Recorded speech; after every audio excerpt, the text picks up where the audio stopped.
Hello, my beautiful train wrecks. This is Jill, and I have a special guest. Hello, It's. Who are you?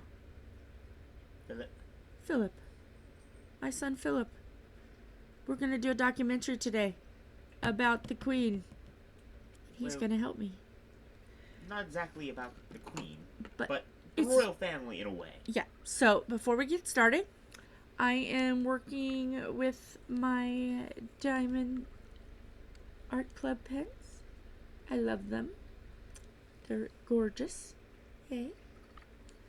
And my little Bella art trays. Yes, gorgeous. Yay. I love them because they fit my hand perfect. I have a very small hand. And I also have my Bella art cover minder. I don't know if you can see her or not. There.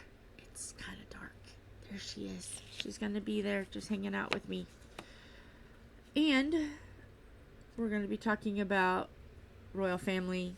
Philip, I love documentaries. So I gave Philip an assignment to help me.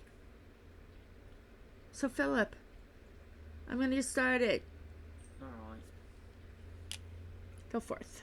Conquer. Well, I am a train person, and I always have been, probably always will be. And the fun fact is, the royal family is too. So she asked me for a history of the royal train.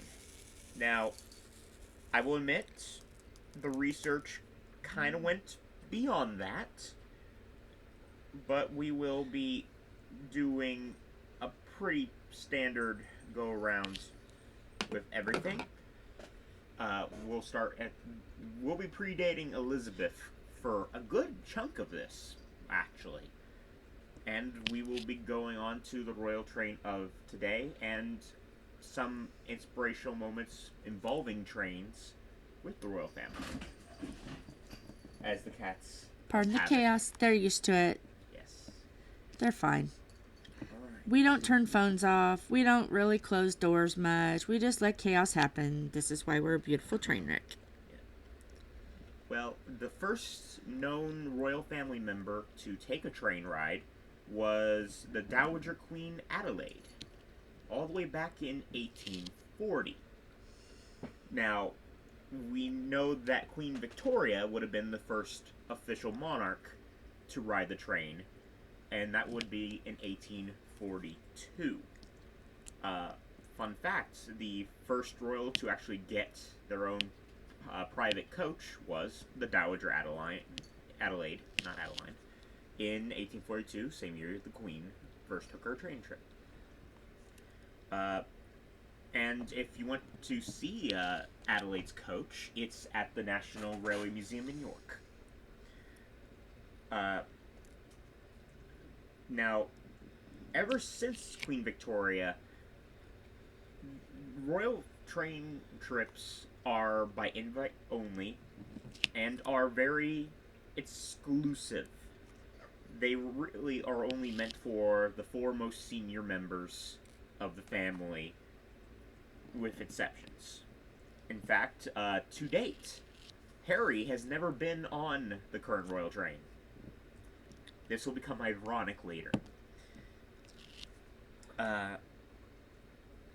Only the four most seniors royals may ride. So, in this case, it would be King Charles, Camilla, William, and Kate of today. Catherine. Or Catherine. Bugs me that they call her Kate. Catherine. Yeah, everyone does call her Kate, and I got, unfortunately, with that as well. Yeah. Okay.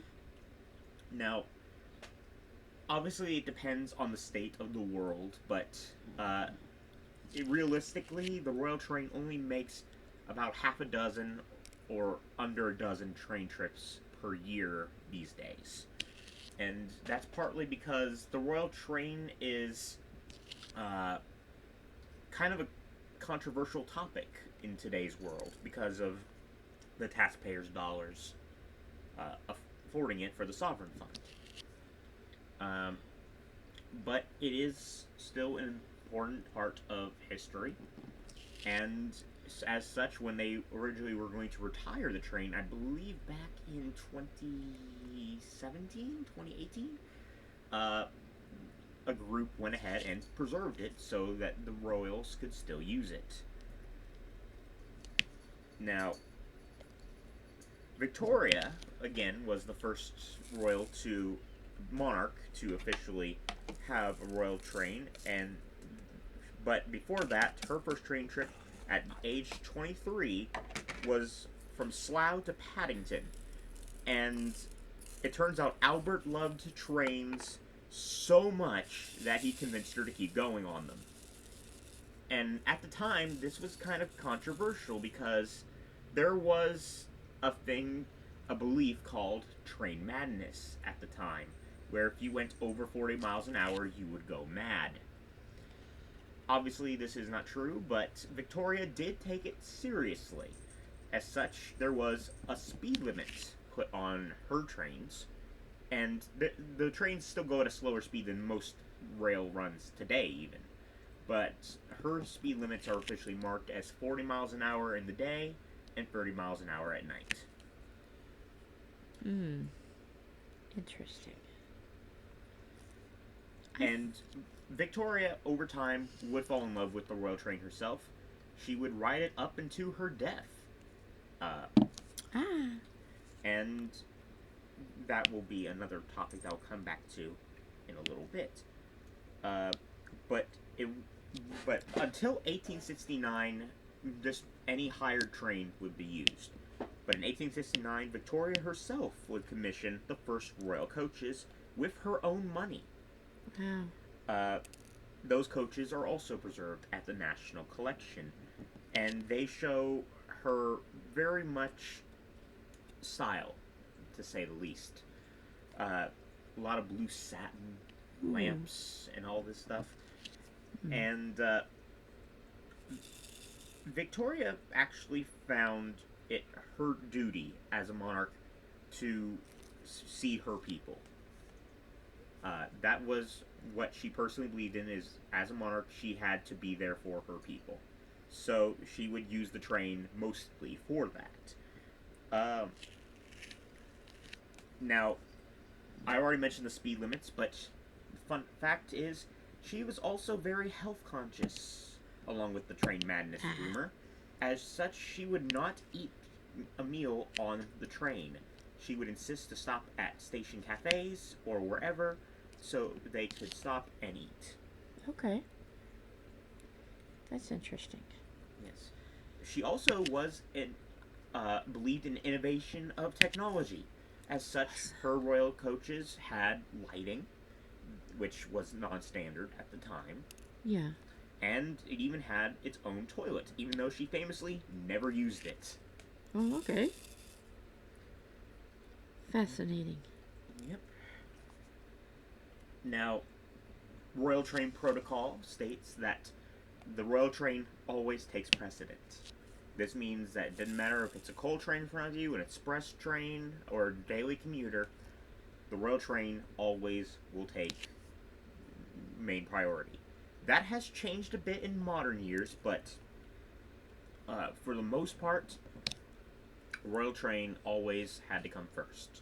And I think that makes more sense, especially back then. Yeah. Because back then security wasn't as tight. Right. Now, let's see here. The next, we don't really have much to say about him, but Edward VIII had the next set of coaches made. He had 2 coaches made for him, and they're also at the National Collection. Oh, okay. In fact, there's a lot at the collection then. The National Collection has a few different sites, mind you, but most of the coaches are owned by them or still in use of the royal family. I believe they never got to. I think they're at like 30 or 40 something coaches total that's ever been ran for the royal train. A lot. Some of them were rented and or sold back. A lot of them have been scrapped, but a good chunk of them have been preserved. That's cool. But there's really not much to talk about with Edward the Eighth. But now we get to talk about George the Fifth, which George the Fifth Yeah. was in a time of war. Yeah, unfortunately. But George was very clever. He didn't think it was right to use hotels during the First World War. He believed they were needed more for the people. So he would use the Royal Train as his hotel. Oh, wow. Okay. Wherever he went. And George VI would do similar in World War II. Yeah. And George VI would use the Royal Train to visit bombing sites, despite himself being considered a moving target while doing so. Right. However, this would all be changed in George VI's run, as George VI would get a massive innovation in the Royal Train, which was under secret. It was and a lot of people didn't realize the Royal Train even was still a thing until 1946, after the war ended. I can see that. Yep. But the train was heavily fortified with the newest armor plating of the day and featuring welded construction. Oh. Most of this plating would be removed after the war. But it was considered the most advanced train of its time and the heaviest coaches to ever run on British railways. How did that go? Because they didn't fortify a lot of their railing, did they? The actual rails itself? Did they actually fortify them too? The train's heavier? I'm not Careful. I believe they kind of had to. Yeah. But keep in mind, World War II, we had S-160s sent over to the UK. Yeah. And those are American built, and we have a lot heavier weight gauge than they did. So they probably did So fortify. some of the areas were fortified, but then again, a coach is never going to be as heavy as a locomotive. True. So True. That's true. And I don't know exactly when the official length of the train came to be, but I believe it was around this time. The Royal Train is officially, as of today, 9 coaches. Okay. So I believe rather around this time is when the train started getting heavily extended to the 9 coaches. But I do believe, I may be wrong, so let me ask you, because you probably know. It's not just royals that are allowed on that train. No. Public can do it too. They just can't be in that first car where the royals are, right? No. Okay. So it is by invite only. Okay. So if it was any public, it would be by invite. Invite only. But royal servants, chefs, and stuff like that. Photographers and stuff. Yes, they all. Okay, that's what I thought. Most of them have ridden the train, and we will have some stories about some of them later. Okay. But I just thought about that, and I'm like, okay, well, I'm going to ask while I'm thinking, because, about as long as my memory is that I needed to say it immediately. Yeah. Okay, go forth. You're doing a great job. Now, I believe 2 of George VI's coaches are at the National Collection, and I know one's at Swindon. Swindon, okay. Yep. Now, I'm thinking about it, I think Edward VIII, one of those coaches was a smoker car.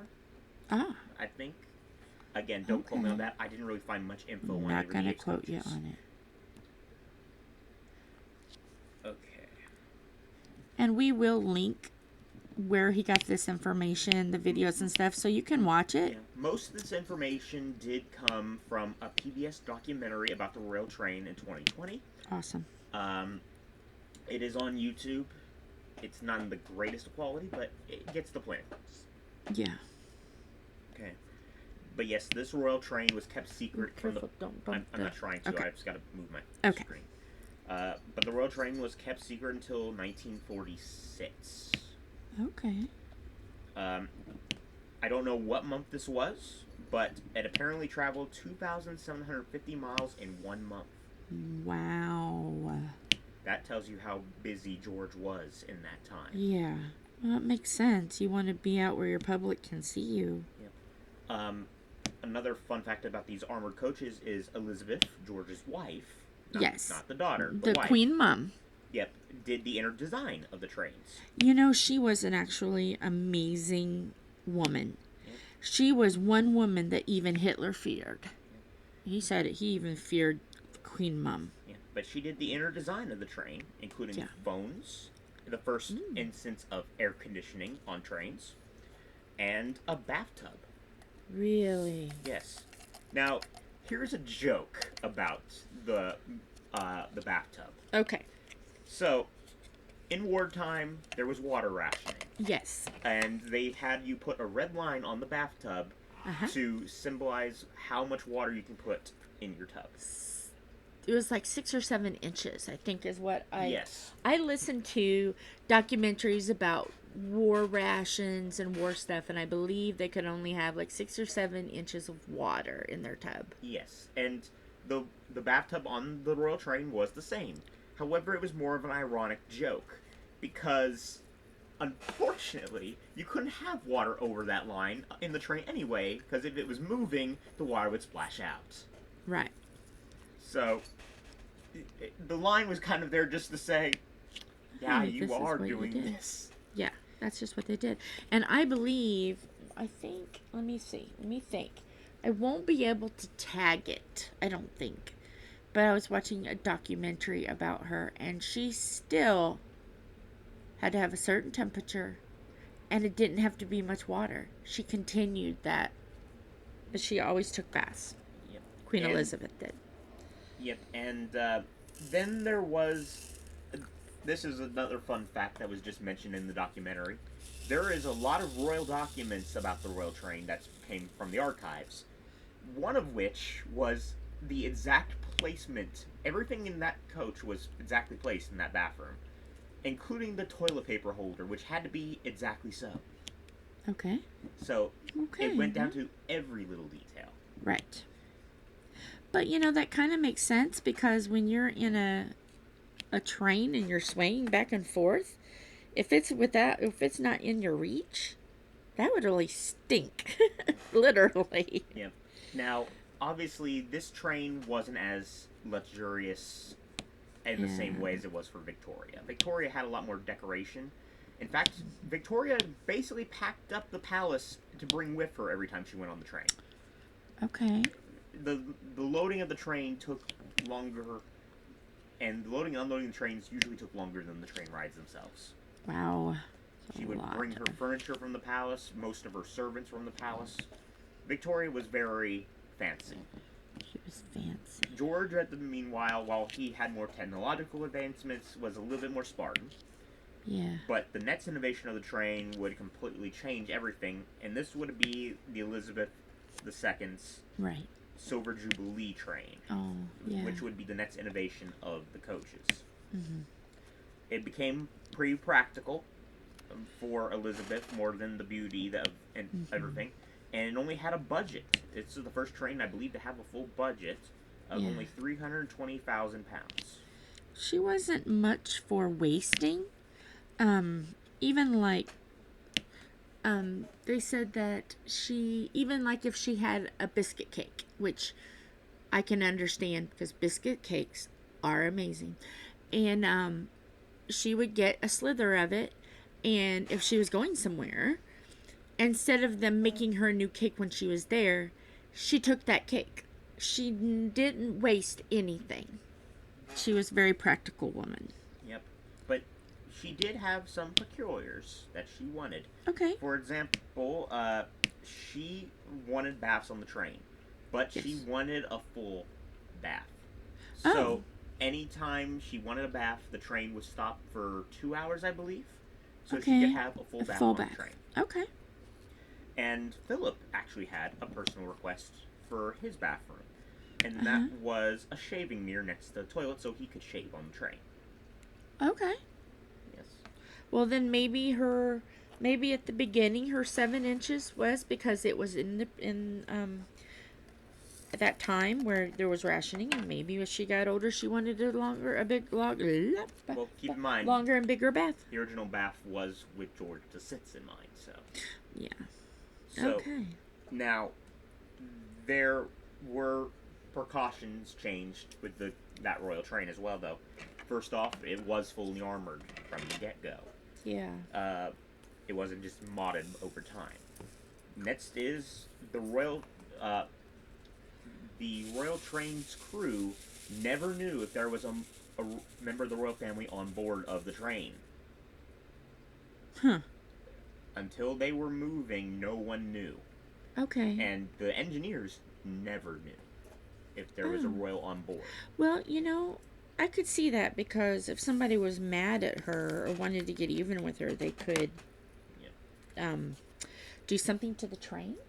And I get it. the PBS documentary interviewed one of those drivers, and he said, "I'm actually glad I never knew." Really? Because it made him more focused on his job. Right. Okay, I see that. Yeah. Now, the royal train, comes the more darker part of this. Okay. It was also known as the royal funeral train. Okay, everybody. Oh.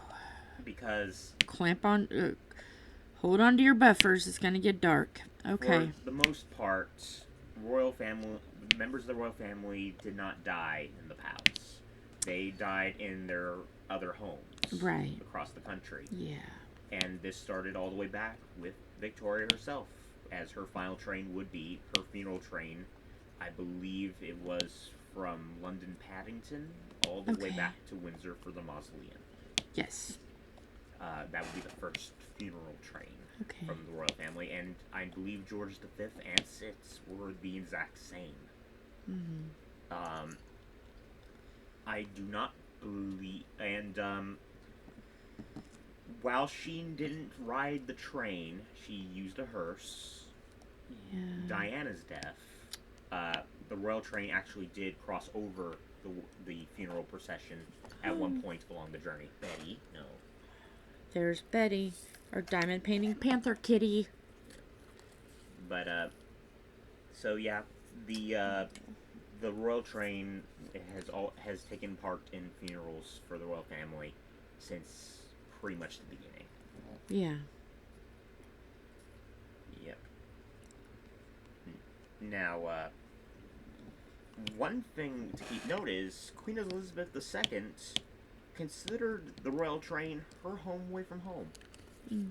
More than a lot of other places. She said it was the only place other than home that she felt truly comfortable. Yeah. And relaxed. And that is kind of impressive if you think about it, because not many people consider that. Home from home being on the move. Right. Well, she must have really loved the train. And at this point, the train was the 9 carriages it is today. Okay. Now, we're going to talk about eating on the train. Now, this is the only other talk about Edward VIII I've got in this entire thing. Okay. Edward VIII would only eat meat shot on his homestead. Yes. And I heard that. He would eat that on the train as well. Yeah. And Victoria, well, I already mentioned, would not eat on the train because she believed it would cause upset stomach. Ah. So she would eat at the stations, cafes, and so on. Right. Okay. Now, and Elizabeth II would use chefs from the palace itself. Yes. There would be a train duty roster for when the royals were on the move. I'm trying to think of what his name is. I have to look it up. Down below. Put this down. Look up the chef to the queen, because he was, I'll find his name. He's got a YouTube, I believe, and he was the chef to the queen and Princess Diana and the boys, and he was on the boat, Britannia, I think. It might have been Britannia. I'll link him down below. But he was on their boat, and he cooked there. So I wonder if he also cooked on the train. But yeah, we'll see if he's the guy. But yeah, eating on the train for Elizabeth II, she would use the chefs from the palace on rotation. And they would mostly cook the same standard food that she got in the palace. Yeah.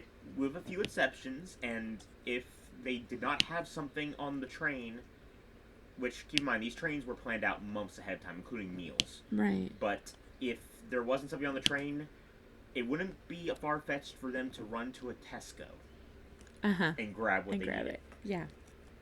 There is a story of, which I call the yogurt scandal, Oh my. where I believe it was Charles Yeah. wanted a yogurt for breakfast.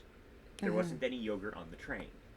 So they called the authorities, and the and it was Carlisle officers ran to any corner stores they could get ahead of the train and grab as much yogurt as they can so it would be ready for serving on the train once it arrived.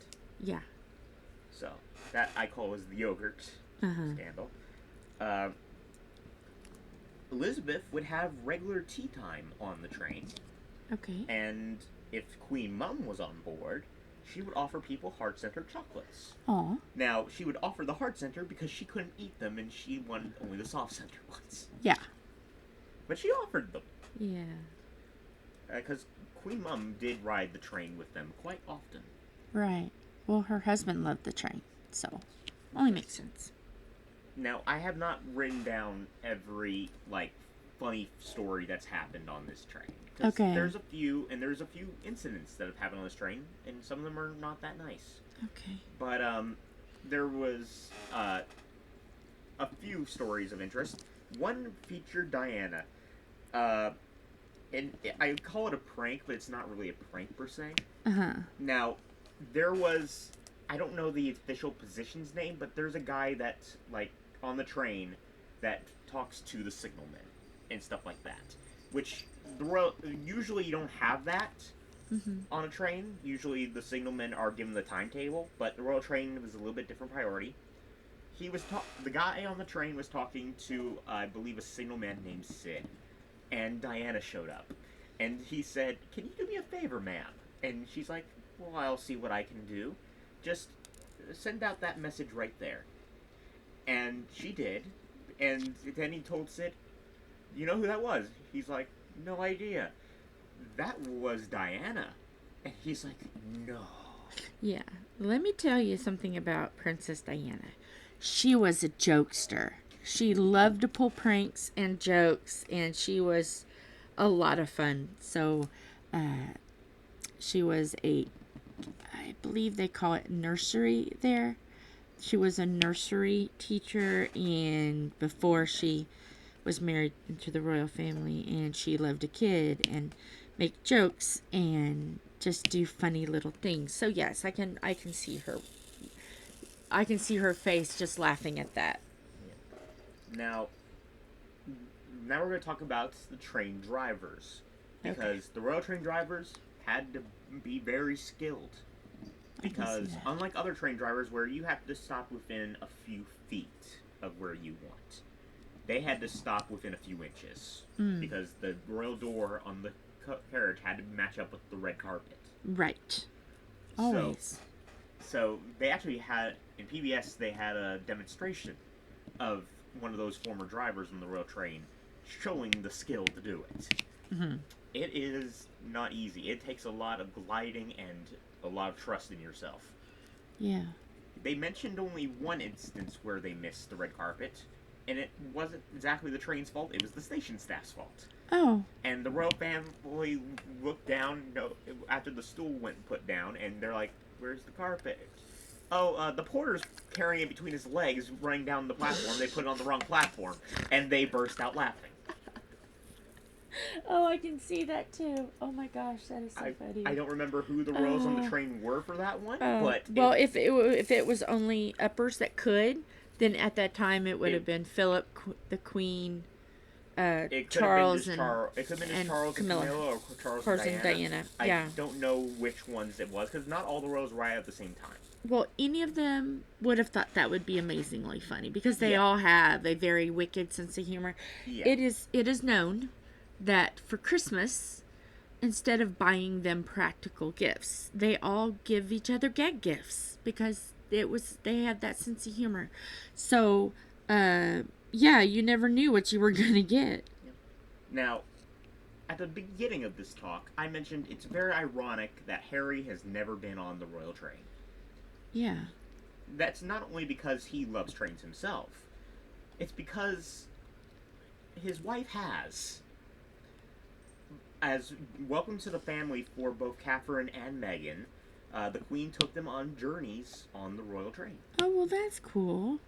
Yep, she personally requested both of them when they joined the family, so she Aw. could welcome them officially. So, That is awesome. ain't that ironic? Yeah, but it's so sweet of her to do. Mm-hmm. She don't have to do that. Yep, it was a sign of acceptance to the family. Yeah, that's amazing. And it's important to note that Queen Elizabeth, in her life, did not just take the royal train. In fact, once a year, she took public trains to Sandringham. Yeah. And she would pay £45 because she could only get a one-way ticket. But she did go in first class in a private carriage. Well, that's understandable. Yeah. But it was a public it's the train. Queen. Yeah.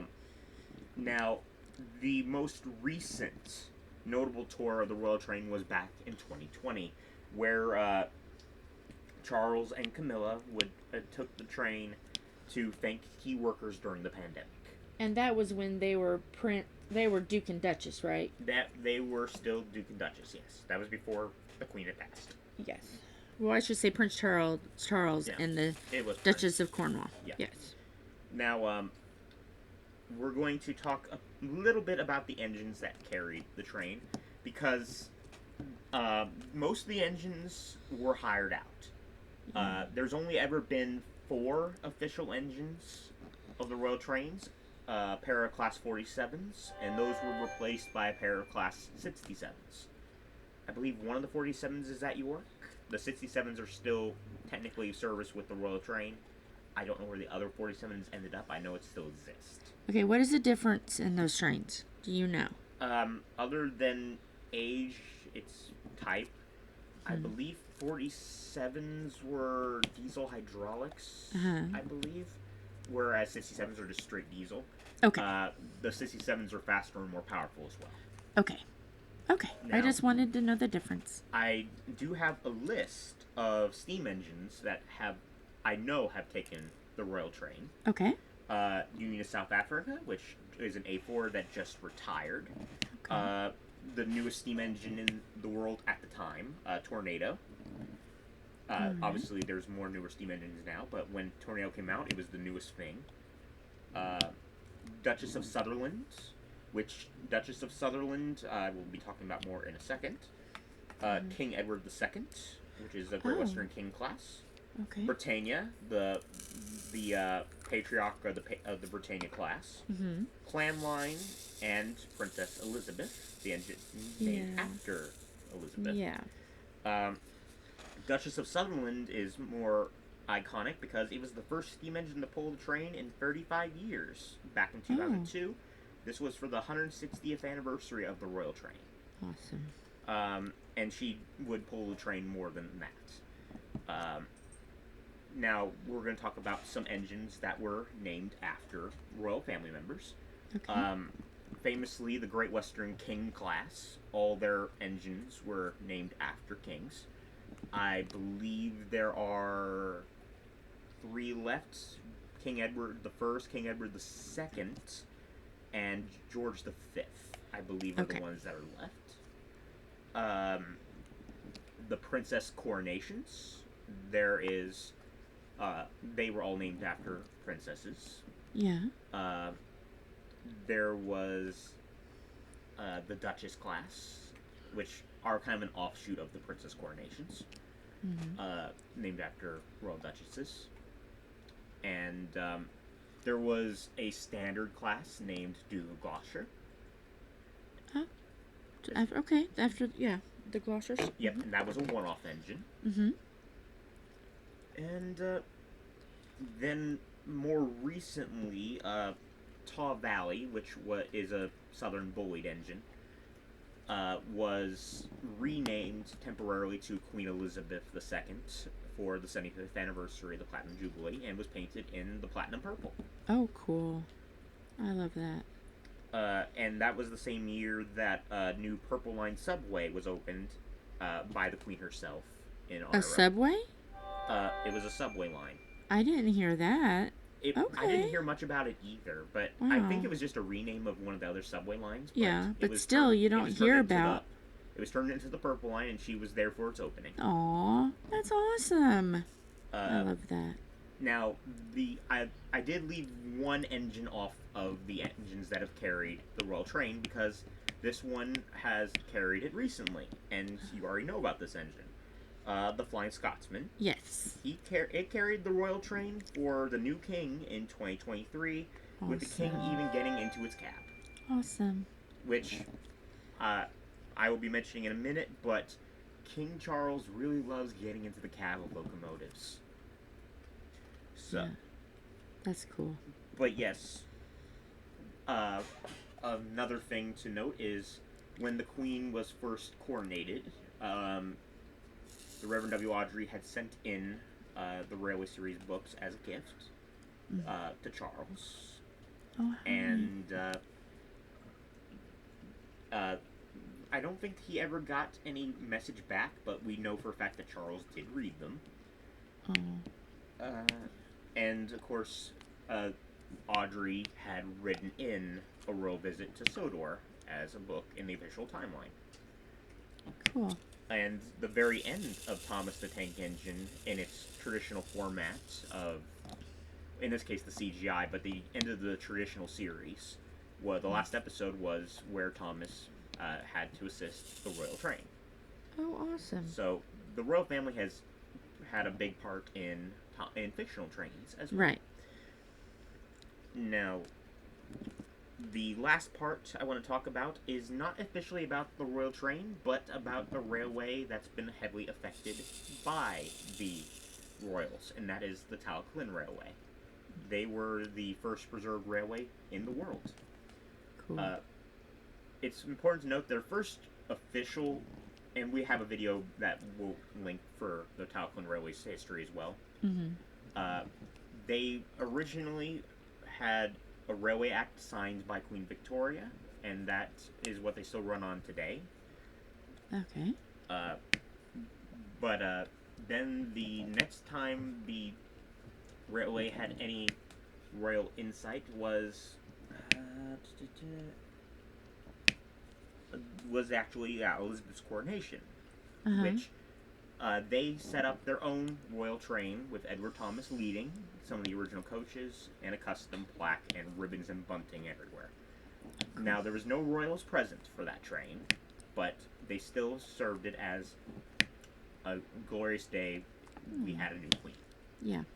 And they did that for the Platinum Jubilee as well. They recreated the entire train. Edward Thomas and the original plaque, everything was recreated. And they did another coronation train on the 75th that's anniversary. Cool.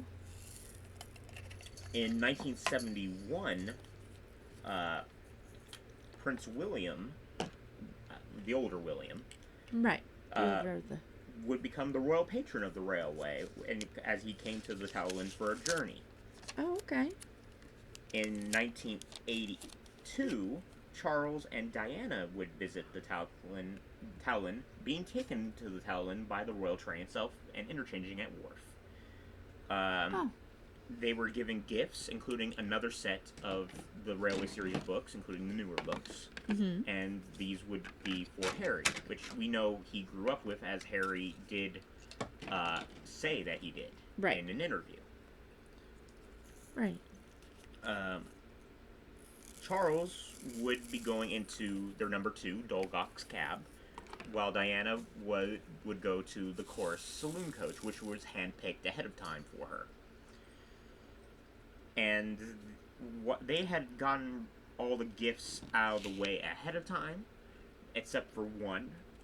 There was a gift that the workers of the Talclin Railway wanted to give the king of today, obviously. Yeah. But if they didn't want it to be a gift from Talclin, they wanted a gift from the workers. As you know, Prince of Wales. So he had, and the Talclin Railway is in Wales. So they had put the Talclin crest on a piece of polished mahogany. And Charles was given that gift in the cab, and he loved it. Mm. He loved his fact that his crest was on it. So Yeah, he gladly took that home with him. that's awesome. He would return with Camilla in 2005 to open the new wharf station as well as the narrow gauge railway museum. It's railway museum. Oh, that's cool. And he would take a cab ride once again, this time on their number 7 Tom Rolt. Yeah. Now, the Queen never did come to the Talclin. And obviously she's a very busy woman. Right. But the railway has always had a big respect for the royal family and have loved them. So when the Queen passed away, it really affected them. Yeah. They had one of their members make a brand new plaque painted throughout the night, so that by the 10 a.m. train the next morning, they could have a memorial train. Oh, that's very sweet of them to do. Yep, and the same day, Edward Thomas would once again carry the plaque that it carried for the coronation trains, but this time adorned with black ribbon. Oh. Yeah. And that, I believe, is it for... That's all you got? That is all I have really got set up here. Okay. There were, like I said, some incidents on the trains. We're going to go 45 minutes, so you can just keep on talking. I got 4 minutes. I can do that. Okay. I know of a wheel coming off of one of the tenders of a locomotive at one point. That's not good. Yes, and there was officially one death on one of the royal trains. Oh, no. Where a driver was trying to reconnect the communication cable between them and the royal train on the tender, and unfortunately met the bad end of a bridge. Oh, no. That is... And were there royals on board? I believe so, yeah. Oh, no.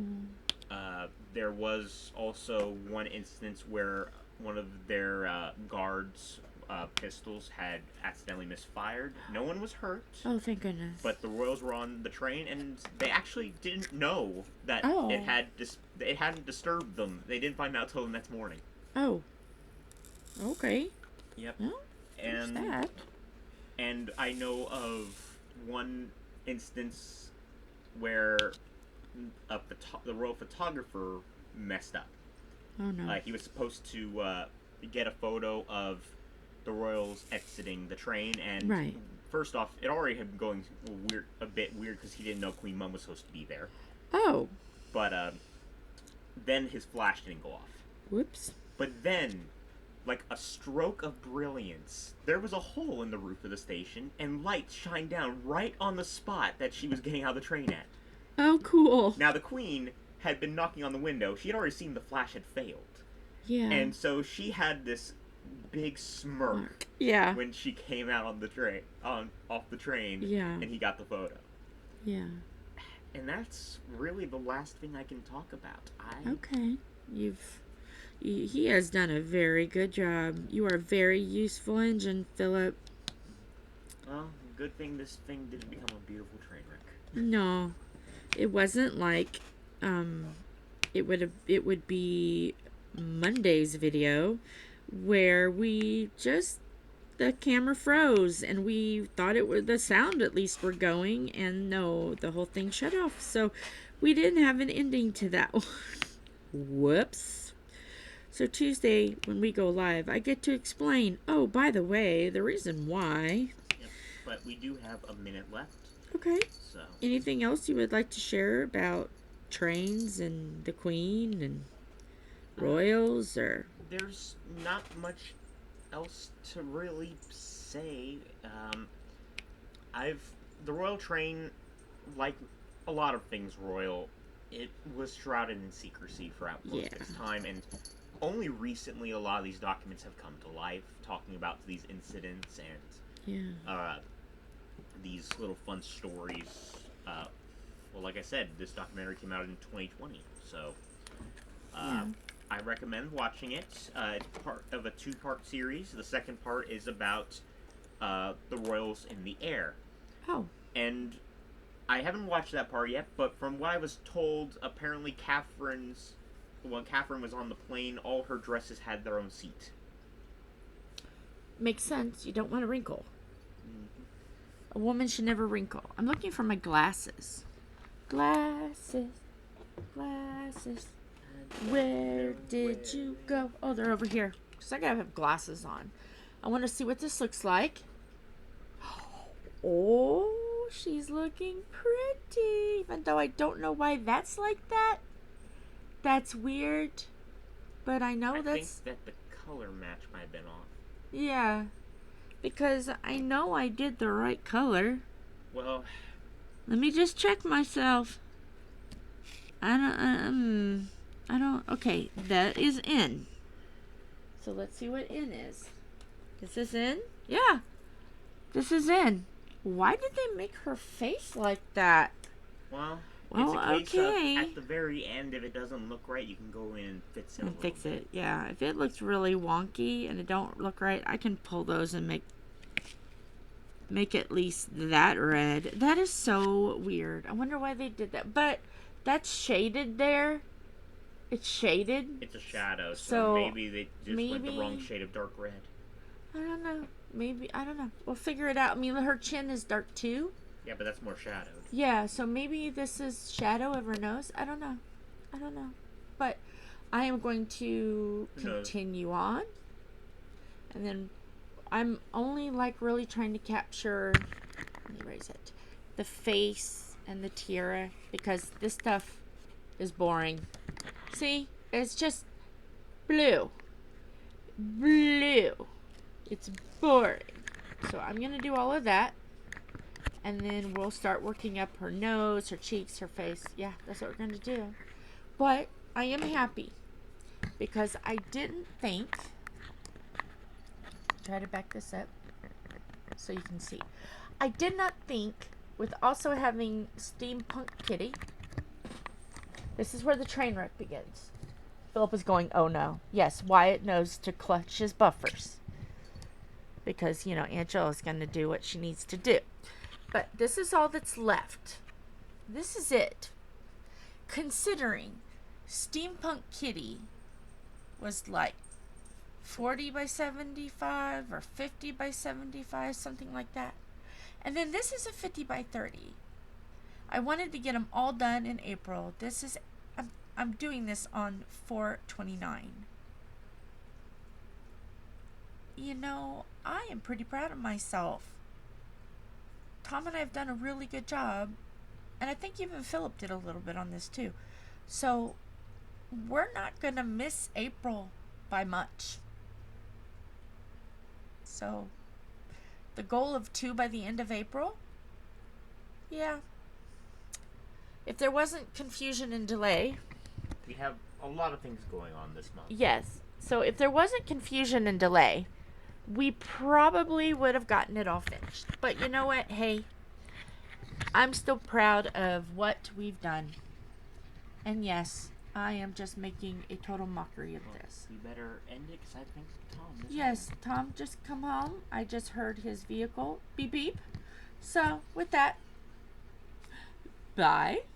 Love, hugs, kisses. Say bye, Philip. Bye. Bye. Say bye, Tom. Bye, Tom. Philip. Say bye, Philip. No. I've already said bye. Bye, Jill.